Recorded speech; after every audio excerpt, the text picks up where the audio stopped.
감사합니다. 다 같이 오늘 말씀을 한번 따라서 해보겠습니다. 먼저 감사하는 마음으로. 다시 한번 해볼까요? 먼저 감사하는 마음으로. 오늘 13절에서 우리에게 말씀하고 있습니다. 다 같이 한번 보십니다. 13절 똑같이 봉독하겠습니다. 자, 13절 똑같이 봉독합니다. 시작. 엘리야가 그에게 이르되 두려워하지 말고 가서 네 말대로 하려니와 먼저 그것으로 나를 위하여 작은 떡 1개를 만들어 내게로 가져오고 그 후에 너와 네 아들을 위하여 만들라. 아멘. 먼저 그것으로. 엘리야 선지자는 사르밧 과부에게 가장 먼저 우선적으로 할 일이 있다고 말씀해 주고 있습니다. 오늘 우리들에게도 그렇습니다. 먼저 우선적으로 가져야 할 마음과 생각이 있고 먼저 우선적으로 해야 될 그런 일들도 있습니다. 그것이 무엇일까요? 그것은 바로 감사하는 마음입니다. 따라서 해봅니다. 감사하는 마음. 하나님의 사랑과 은혜를 기억하면서 감사하는 마음. 오늘 우리 성도들이 모든 일에 그렇게 앞서서 먼저 이렇게 감사하는 아름다움을 가질 수 있기를 예수 이름으로 축원합니다. 80세가 넘어서 80이 넘어서 한글을 배우신, 우리나라 말을 배우신 할머니들이 있습니다. 늦깎이 나이의 학생들입니다. 40대나 50대도 아니요 80이 넘어서 인생의 마지막 부분에 황혼기 80이 넘어서 한글을 배우는 그런 할머니 학생들입니다. 그 할머니들 중에 강딸막 할머니가 있었습니다. 강딸막, 이름을 들어보니까 키가 좀 작았던 것 같아요. 딸막한 것 같습니다. 그래서 강딸막이라고 지칭했을까 생각이 듭니다. 그 강딸막 할머니가 한글을 배우고 나서 내 기분이라고 하는 시를 썼습니다. 이런 프로급들 시인처럼 시를 쓴 것이 아니라 한글을 배우자마자 자기 마음을 좀 적어본 것이에요. 아이들과 같은 시지만 재미있습니다. 내 기분, 할머니 기분이란 어떤 기분일까요? 내 기분이라고 하는 제목으로 시를 썼습니다. 어떻게 썼을까요? 한번 들어보세요. 이웃집 할망구가 가방 들고 학교 간다고 놀린다. 지는 이름도 못 쓰면서 나는 이름도 쓸 줄 알고 버스도 안 물어보고 탄다. 이 기분 니는 모르제? 짤막한 그런 글입니다. 할머니의 시를 읽고 들으면 웃음이 가득한 그 얼굴의 모습이 그려집니다. 그리고 이 시를 읽는 우리들에게 작은 미소를 짓게 만들어줍니다. 학교에 간다고 자신을 놀리는 누군가를 향해서 할머니가 행하는 귀여운 그 복수가 참으로 고소하게 느껴지는 것 같습니다. 마찬가지로 80이 넘은 늦깎이 학생 임숙희 할머니도 짧은 시를 썼습니다. 임숙희 할머니, 서숙희가 아닙니다. 임숙희 할머니가 짤막한 시를 썼습니다. 처음 한글을 배워서 글을 써보는 것이에요. 공부를 많이 하고 쓰는 시가 아닙니다. 80평생 아무 글도 몰랐어요. 버스도 못 탔어요. 글도 읽지 못했습니다. 어떻게 마음의 표시를 할 수가 없었어요. 80 넘어서 글을 배우고 처음으로 이렇게 한번 써보는 것이에요. 그 임숙희 할머니가 이런 글을 썼어요. 제목은 날씨 흐림, 기분 맑음이라고 하는 시입니다. 할아버지에게 자기 부근 뒤는 할아버지에게 사랑을 고백하는 시입니다. 한번 들어보세요. 날씨 흐림, 기분 맑음. 오후 1시에 영감님이 전화가 오셨다. 영감님이 날씨는 어떻노? 날씨는 영감처럼 흐리다 하니까 하하하 웃으시더라. 나는 영감님이 웃으시니까 기분이 좋네요. 영감님 사랑해요. 많이 배운 사람들, 어른들이 보면 우스꽝스러운 시일 수도 있습니다. 여러분, 한글을 깨우친다는 것, 우리나라의 말이요, 글인, 한글을 읽을 수 있고 또 쓸 줄 안다고 하는 것, 이것이 그토록 감격스럽고 고마운 것일까요? 생각해 보세요. 오늘날 우리들은 어떤 마음을 가지고 그래 말하고 쓰고 있을까요? 우리들은 한글뿐 아니라 영어도 합니다. 심지어는 중국어도 하고 불어도 합니다. 어떤 사람은 라틴어도 하고 아랍어, 헬라어, 히브리어까지도 합니다. 그러면서도 우리들은 어떠한가요? 감격하거나 고마워하며 살고 있을까요? 대부분의 많은 사람들은, 저를 포함해서 그렇습니다. 대부분의 많은 사람들은 옛날 사람들보다 많이 공부하고 많이 알고 있지만 우리들은 가장 기본적인 우리나라 말인 그런 한글을 읽고 쓸 줄 아는 것에 별로 감사하지 않습니다. 아주 당연한 것으로 그렇게 알고 사용하고 있습니다. 그래서 감사는커녕 오히려 불평하며 살아가는 경우들도 대단히 많이 있습니다. 그렇지만 우리들은 그렇게 사소한 것으로 생각하지만 할머니들보다도 더 많이 공부하고 더 많이 알고 있는 우리들은 때때로 불평하며 살아가고 있지만 이제야 겨우 한글을 읽고 쓸 줄 아는 그 할머니들은 자신에게 주어진 모든 삶이 그저 감사하고 또한 그저 감사할 뿐입니다. 그래서 할머니들의 삶은 날마다 모든 것이 행복이 되었던 것입니다. 할렐루야. 여러분, 어떻게 사는 것이 진정 행복한 인생으로 살아가는 것일까요? 각자의 생각과 가치관이 다 다를 수 있습니다.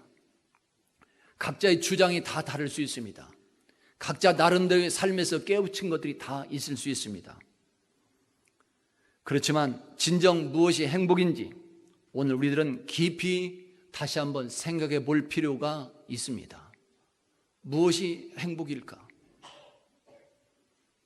우리가 많이 들어서 알고 있는 헬렌 켈러 여사는 평생 동안 두 눈도 보지 못했고 말도 하지 못했던 그런 분입니다.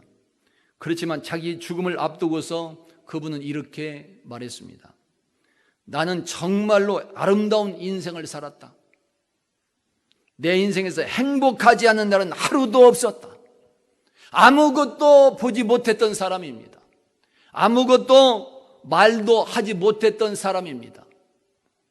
그런데도 80이 넘는 인생 내내 그 삶을 살면서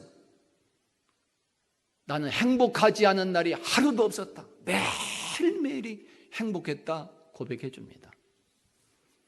그러나 우리가 너무나 잘 알고 있는 나폴레옹, 세상의 모든 권력을 한 손에 움켜쥐었던 그 나폴레옹 황제는 어땠을까요? 이렇게 불평하며 투덜거렸습니다. 내가 기억할 수 있는 범위 내에서 내가 행복했던 날은 엿새를 넘지 않았다. 내 인생 내내 행복했던 날을 내가 생각해보면 단 6일도 되지 않았다 고백했습니다. 평생 동안 무엇을 보지도 못하고 말을 못했던 헬렌 켈러 여사는 자기 인생 내내 행복했다고 말하는데 세상 최고의 모든 것을 권력을 가졌던 나폴레옹 황제는 자신에게 주어진 인생 내내 불행한 삶이었다고 고백하고 있는 것입니다. 그렇다면 과연 무엇이 행복하게 살아가게 하는 것일까요? 두 사람의 그 예를 통해서 살펴보면 우리들의 행복은 상황에서 오지 않는다는 것을 알 수 있습니다. 어떤 조건이나 환경에서 행복이 오지 않는다는 것을 우리가 생각해 볼 수 있습니다. 우리들 인생의 행복은 돈에 많고 적음에 있지 않고 자신의 지위가 높고 낮음에 있지 않는다는 것을 우리가 알 수 있습니다. 또한 우리 인생의 행복은 많이 배우고 알고 있는 것에 있지 않다는 것도 우리가 지금 생각해 볼 수 있습니다. 실제로 그러했습니다.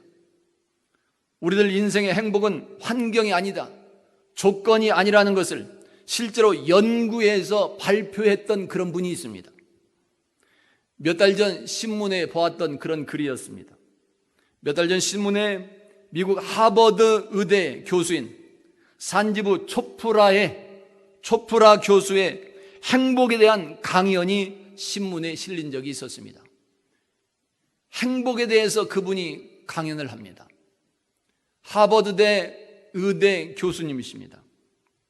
행복이 무엇일까에 대해서 강연을 했는데 그것이 내용이 신문에 다 실려서 보도되었습니다. 그 강연에서 초프라는 행복이란 더 많이 가지는 것에서 오는 것이 아니다라고 말해줍니다. 그 예로 돈과 행복의 비례 아니더라는 것이, 돈이 많으면 행복하냐? 아니더라는 것이, 돈이 적으면 불행하냐? 아니더라는 것이. 초프라는 강의에서 예를 들었습니다. 미국에서 2천만 달러 로또에 당첨됐다고 예를 들었습니다. 2천만 달러, 우리나라 돈으로 하면 240억 원 정도 됩니다. 240억 원짜리 로또에 당첨됐다고 더 행복해지는 것은 아니라고 강조를 합니다. 로또 당첨자들을 연구해 본 결과 1년 후에는, 복권이 당첨되고 1년 후에는 옛날과 같은 이전 상태로 다 돌아가더라는 것입니다. 거의가 그렇습니다. 그리고 일부는 이전보다 더 불행해졌다고 밝혀줍니다. 복권 맞을 때는 좋은 것 같지만 1년이라고는 짧은 시간만 지나도 없어져 버리고 더 불행해지는 사람들이 많더라는 거죠. 로또 당첨자들은 그 복권을 맞고 대저택을 사게 되고 환상적인 자동차를 구매하게 됩니다. 그렇지만 3개월 뒤에는 그 아름다운 대저택과 환상적인 자동차를 구매했지만 3개월이 지난 뒤에는 그냥 그런 집이 돼버리고 그냥 그런 차라고 하는 인식을 갖게 되었다는 것이며, 그것들이 생활에서 익숙해지는 순간에 그것들은 행복으로 다가오지 않았다 말해주고 있었습니다. 초프라 교수의 말에 의하면 아무리 좋은 것이라도 그것이 우리들에게 적응이 돼버리면, 시간이 지나가 버리면 별다른 행복감을 주지 못한다고 하는 개념이 되는 것입니다. 처음에 가질 때는 기분이 좋을 수 있어요. 모두가 그렇습니다. 집을 사도 그렇죠. 큰 평수 좋은 집, 대구 같은 집을 사서 들어가서 이사를 가도 그날 첫날 밤에는 잠을 못 이룰 정도로 기쁘고 행복할 것 같지만 시간이 지나면, 몇 개월 지나면, 1년이 지나면 그냥 그런 집이 될 수 있더라는 것입니다. 별다른 행복감을 갖지 못하더라는 것입니다. 그렇다면 참 행복의 조건은 무엇일까요? 하버드 초프라 교수의 강연을 정리하면 우리를 행복하게 만들어준 것은 4가지로 요약해서 말할 수 있습니다. 행복의 조건 4가지. 여러 사람 의견이 다를 수 있지만 이분이 주장하는 것을 한번 들어보시기 바랍니다. 그리고 각자의 삶에 한번 비추어 봐서 한번 생각해 볼 수 있기 바랍니다. 행복의 조건 4가지. 첫째는 가족과 친구였습니다. 왜 그래요? 그분은 행복의 가장 핵심적인 요소를 서로 신뢰하는 것에서 오는 것으로 보았기 때문에 그렇습니다. 가족처럼, 친구처럼 그렇게 서로 신뢰하는 사람들이 이 세상에 어디 있을까요? 그렇게 서로 믿고 의지하며 신뢰하게 될 때 관계를 잘 이루게 되고 드디어 행복할 수 있다고 말해주고 있었던 것입니다. 오늘 여러분에게 가족이 있고 친구가 있다면 여러분은 행복한 사람입니다. 할렐루야. 두 번째 행복의 조건은 용서하는 마음이었습니다. 남을 용서할 줄 아는 마음과 능력, 그러한 마음이 미움과 같이 부정적인 영향을 미치는 그런 감정들에서 자유롭게 해주므로 우리는 행복할 수 있다고 말해주고 있습니다. 오늘 여러분이 정말 용서하는 아름다운 모습을 보이면 여러분 행복하게 살아갈 수 있습니다. 세 번째 행복의 조건은 사랑의 나눔이라고 말해주고 있습니다. 이웃을 위해서 기부하고 봉사하는 것, 하나님의 사랑과 은혜를 그렇게 이웃들과 함께 서로 나누는 그 일이 자신에게 주어진 그 시간과 그 돈을 가장 충만하게 사용하는 방법이라고 말해줍니다. 사랑의 나눔,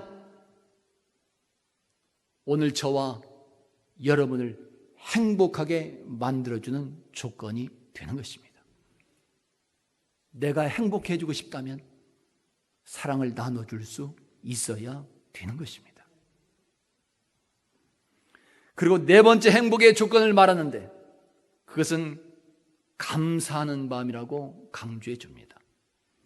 그분은 강연에서 우리들이 감사라고 하는 이 언어를 모르면 결코 행복과 대화할 수 없다고 강조해 줍니다.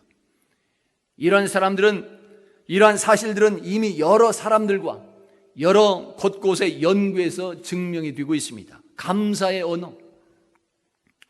한 연구에 따르면 하루에 한 번만이라도 감사합니다라고 말하는 그것만으로도 긍정적인 경험을 하는 것 같은 효과가 있다고 말해줍니다. 한번 따라서 해봅니다. 감사합니다. 그 말 한마디만 해도 긍정적인 마음 갖는 효과를 얻을 수 있답니다. 그 감사합니다 말 한마디만 해도 스트레스가 많은 환경에 잘 대처할 수 있는 도움이 될 수 있고 사람들과의 관계도 더 아름답게 강화될 수 있다는 것입니다. 사실 그런 것 같아요. 감사합니다 말하면서 내 이웃들과 사람들과의 관계도 더 아름다워지는 것 같습니다. 이러한 네 가지 행복의 조건들, 모든 것들이 다 중요하지만 그 중에서도 오늘 더 확신을 가지고 말하고자 하는 것은 바로 감사하는 마음입니다. 할렐루야. 다시 말하면 우리들 인생의 행복은 육체적인 즐거움이나 또는 부나 권력 같은 그런 물질이나 또는 외부 조건에서 오는 것이 아니라고 하는 말이 되는 것입니다. 외부에서 무엇이 생겨야 있어야 잘 되어야 감사가 아니라는 것이, 인생의 행복은 우리들의 영혼과 내 마음속 깊숙한 곳에 변화가 있어야 된다는 사실을 말하고 있는 것입니다. 우리들의 영과 마음 속에 하나님께서 함께 하시는 만남이 있어야 되고 그 만남에서 오는 영광스러운 그런 체험, 바로 그 은혜 때문에 나오는 감사의 마음, 먼저 그 감사가 있을 때 드디어 우리들의 인생에는 참 행복이 임하고 누리게 되더라는 것입니다. 할렐루야. 조금 더 자세하게 말하면 인생의 행복은 우리들 마음의 문제에서 시작된다는 것을 지금 알 수 있습니다. 우리들의 마음 먹기에 따라서, 우리들의 마음을 어떻게 가지느냐에 따라서 행복할 수도 있고 불행할 수도 있다고 하는 사실인 것입니다. 신앙적으로도 우리들의 마음속에 하나님이 임재하고 계시면 그때 그곳이 바로 천국의 행복인 것입니다. 누가복음 17장에서 말씀합니다. 다 같이 한번 보실까요? 누가복음 17장 똑같이 봉독합니다. 시작. 또 여기 있다 저기 있다고도 못하리니 하나님의 나라는 너희 안에 있느니라. 아멘. 하나님께서 언제나 우리와 함께하고 계시기에 우리들 마음속에 그렇게 확신하는 믿음을 가지고 있으면 그 사람의 그 마음속에는 이미 하나님의 나라, 즉 천국의 행복이 임하고 있는 것입니다. 할렐루야. 천국은 내 마음속에만 있다는 것이 아니라 내가 하나님을 향한, 나와 함께 하시는 하나님을 내가 믿고 확신하고 있다면 언제나 그 마음속에 삶의 현장에 이런 기쁨이 넘치게 되어 있다는 것이에요. 그래서 우리들의 마음 관리를 어떻게 하느냐에 따라서 어떤 사람의 인생은 길가나 가시밭길에 떨어진 씨앗과 같은 그런 삶이 될 수 있는 것이요, 반대로 믿음 안에서 우리들이 마음 관리를 잘하게 되면 그 사람은 옥토에 떨어진 씨앗과 같은 행복과 기쁨의 인생으로 바꿔질 수 있다는 것입니다. 할렐루야. 이렇게 우리들의 마음 관리가 중요하다는 사실을 말하고 있습니다. 그래서 오늘날 우리들이 하나님께서 허락하신 행복을 누리며 살아가려면 먼저 오늘 우리들의 마음이 주님 안에서 변화가 되는, 내 마음이 거듭나는 역사가 필요한 것입니다. 우리들의 마음과 생각이 주님 안에서 변화되고 거듭나게 되면 우리들이 보는 초점이, 관점이 변화가 생겨나게 되는 것이고, 그 관점이 바뀌게 되면 우리들이 평상시 일상적으로 행하는 그것들이 행복으로 바꿔지게 되더라는 것입니다. 할렐루야. 주님 안에서 우리들이 마음속에 변화가 이루어지면 오늘날 우리들이 너무나 쉽고 가볍게 생각했던 그런 것들, 우리들이 당연한 것으로 알고 느끼지 못했던 그런 것들, 또는 평상시 우리들이 별로 감사하지 못했던 그런 것들까지도 다시금 감사하며 하나님을 찬양하게 되는 것입니다. 오늘 우리들이 마음속에 주님을 체험하고 변화가 일어나게 되면 평상시 숨을 쉬었던 거, 잠을 자는 거 감사하지 못했습니다. 그러나 주님 만나고 변화가 이루어지면, 마음속에 거듭이 나면 보고 들었던 거, 쉬는 거, 말하는 거, 걸어다니는 거 다 감사할 수 있는 것이고, 하늘 보면서 감사가 나오고, 땅을 보고 바다를 보면서도, 자연 환경을 보면서도 감사가 되고, 밥을 먹으면서도 감사가 되고, 일하고 직장을 다니는 것도 고딘 노동이 불평이 아니라 감사로 바꿔지는 것이며 거듭남의 역사가 일어나게 되는 것입니다. 그리고 우리들의 마음속에 이렇게 주님을 체험하고 변화가 일어나게 되면 평상시에 우리들이 사랑하고 사람을 만나며 또한 신앙생활하고 봉사했던 모든 것들, 헌신하고 사명을 감당하는 모든 것들까지도 모두 다 감사함으로 감당하게 되는 새로운 역사가 일어나게 되는 것입니다. 뿐만 아닙니다. 우리들의 마음속에 주님을 체험하고 변화가 일어나면, 그리고 거기에서 감사의 마음이 생겨나게 되면 우리들의 생활에 급한 위기가 닥쳐도, 또한 시련이 오고 환난이 닥쳐도, 또한 어떤 때는 죽음의 순간이 닥친다 할지라도 오히려 먼저 감사하는 그런 마음을 가질 수 있고, 자기 생명까지 내드리며 하나님을 찬양하고 영광을 돌리는 그런 역사도 함께 일어나게 되는 것입니다. 할렐루야. 위기 상황에서도 이렇게 먼저 감사하면서 영광을 돌리는 아름다운 그 마음, 오늘도 말씀에서 우리는 그러한 사람을 만날 수 있는데, 그 사람이 바로 사르밧 지역에 살고 있는 과부였다는 사실을 말해주고 있습니다. 오늘 열왕기상 17장에서 우리에게 지금 말씀하고 있습니다. 다 같이 한번 보실까요? 똑같이 봉독합니다. 시작. 그가 일어나 사르밧으로 가서 성문에 이를 때 한 과부가 그곳에서 나뭇가지를 줍는지라. 이에 불러 이르되 청하건대 그릇에 물을 조금 가져다가 내가 마시게 하라. 아멘. 그 당시에 3년이 넘는 심한 가뭄 속에 있었습니다. 매우 어려운 상황입니다. 한 달로만 가뭄 들어도 모두 다 힘들다고 말하는데 1년도 아니고 3년 이상의 그런 가뭄이 들었습니다. 인심이 흉흉할 수밖에 없습니다. 그것도 최고의 극빈자라고 할 수 있는 과부의 생활은 이제 자신과 아들이 먹고 나면 곧 굶어서 죽어야 되는 최악의 상황입니다. 이런 상황에서 하나님의 뜻에 따라 과부는 엘리야 선지자를 만나게 된 것입니다. 다시 말하면 사르밧 과부는 하나님의 사랑과 은혜를 체험하게 되는 역사가 일어났다는 사실을 말하고 있는 것입니다. 그리고 과부의 마음이 변화가 되는, 그 과부의 마음이 거듭나는 역사도 함께 일어나고 있었다는 사실을 말하고 있는 것입니다. 그랬을 때 그 과부는 자기 자신과 아들이 굶어야 되는 극한의 그런 위기 상황에서도 먼저 감사하게 되는 아름다운 신앙의 이 모습을 가질 수 있었던 것이며 하나님께 영광을 돌릴 수도 있었다는 사실을 말하고 있는 것입니다. 할렐루야.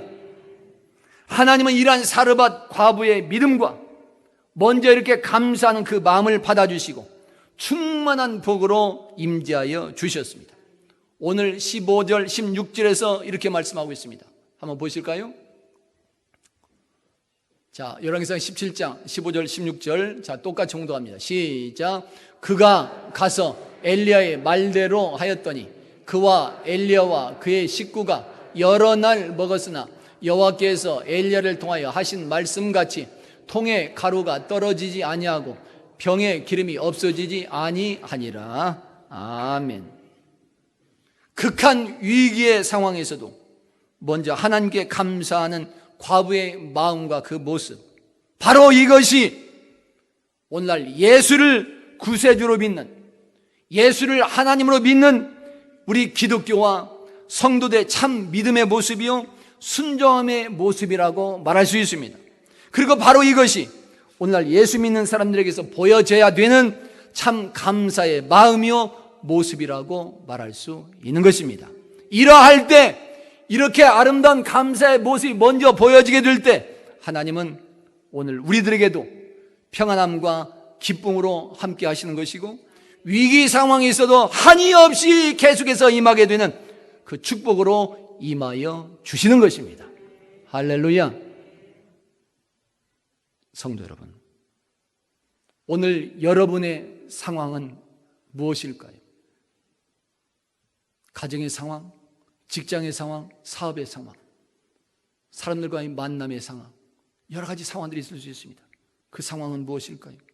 그리고 그 상황에서 나오는 여러분의 마음은 무엇일까요? 예수님은 모든 상황에서 감사했습니다. 광야에서 40일 금식 기도하며 떡이 없는 그런 상황에서도 말씀과 믿음과 감사함으로 승리할 수 있었고, 빈들에서 사람들은 5,000명이 넘었었지만 아이가 가지고 있던 도시락 하나에도 감사했습니다. 여기에서 바로 오병이어의 기적까지 일어나게 되는 것입니다. 감사하는 현장에서 이런 기적이 넘쳐났던 것이죠. 예수님은 공생의 기간 동안 편하게 머리 둘 곳이 없었어도 감사를 했으며 병자들을 만난 상황에서도 감사했습니다.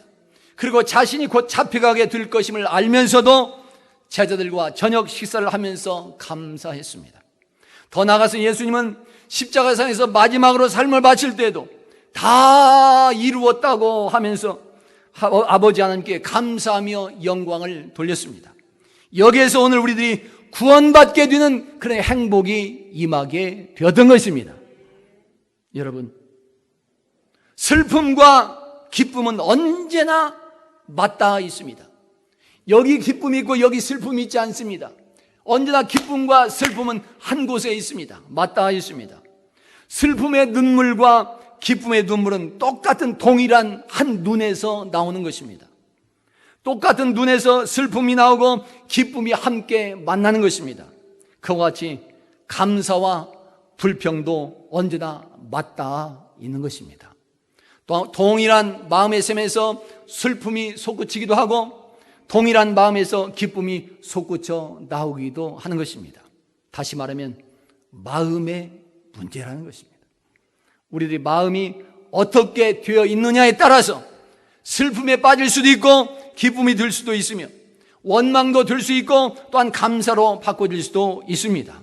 그래서 언제나 내가 먼저 감사하게 되면, 내가 먼저 감사하는 마음을 가지고 행하게 되면 우리는 행복한 삶이 되어질 수 있는 것입니다.